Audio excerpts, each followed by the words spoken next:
Okay, so let's do a quick comparison of the intervals here. If we just move that fourth mode up to it being the first, all the notes are the same, but the intervals measuring from this point are going to be different. So we still have a perfect first measuring from the F instead of from the C. We've got a 2-note away major second, which is what we would expect because it's a major mode, and therefore we have a major second, but that major second is also the same distance on the main minor or Aeolian, which is interesting to note.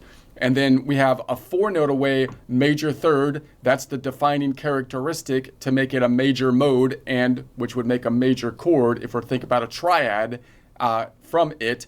And then we have, sorry, I had to sneeze there. Something's wrong. I can't tell if it's a booger or a nose hair, and it's making me, anyway, that's not important. I'm back. So then we've got the fourth. Notice here I have it as a diminished fifth because that's going to be the way my formula works in Excel. But we can also call that same note an augmented fourth. So the point is it's a 6-note away, and I should call it an augmented fourth rather than this D stands for a diminished fifth is what I'm doing here. So that's a little bit wonky. I apologize for that, but I don't want to mess up my worksheet, so we're going to deal with it.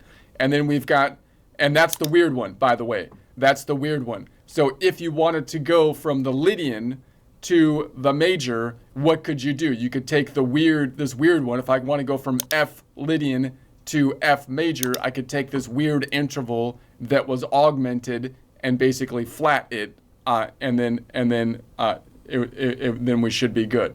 So that would be, and then you'd be in a major. So that's the way we can think of how these things are basically related.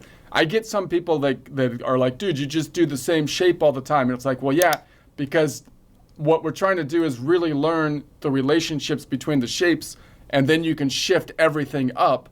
And that's one way. Now, again, I know you can't do that with your hand very easily because your mind sees the shape in position, but in theory, you could do that, right? If I know all of the relationships, and even when you're in one shape, we want to really focus in on the different modes, and then we can take that. If we understand that, we can pivot to the other modes multiple different ways in our mind. We can think of it how we're going to go to multiple different modes, different scales in our mind, and actually understand what we're doing. Otherwise, what you end up doing is, I used to have these old scale books where it was like, oh my goodness, when I first tried to learn guitar and they gave me, like, here are all the scales that you have to learn. If you were really a pro, you would just memorize all of these scales, like a doctor memorize a bunch of Latin terms for every body part or something. It's like, wait a second, that's not the way. That's not the way, man. And so, because they're all related, you don't have to rememorize. You don't want to start over from scratch to memorize the Locrian. You don't want to start over from scratch to memorize the Dorian mode from the Aeolian mode, right? Because you've already memorized the Aeolian mode, and the Dorian mode only has one interval difference to it. So you kind of want to think of them. You want to think of them together, right? You don't want to okay, now now it's totally something. It's not totally new. It's all the modes. They're all the same. It's like a fractal picture. If you analyze one piece of the fractal picture, even though the fractal picture is infinitely large like the universe, you get all the information from the fractal piece because the fractal piece is mirroring and reflecting the entire universe, man. Okay, what are you talking? Okay, get back to Earth here.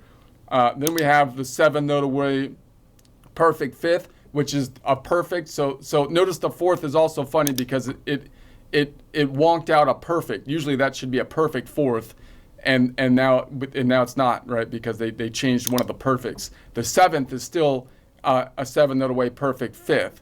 I'm sorry, the fifth is still a 7-note away perfect fifth. The sixth is a 9-note away major sixth, which is what we would expect because it's a major mode. That's the same interval for the C major scale. And the seventh is still an 11-note away major seventh, which would make sense because that's the same interval from a major scale.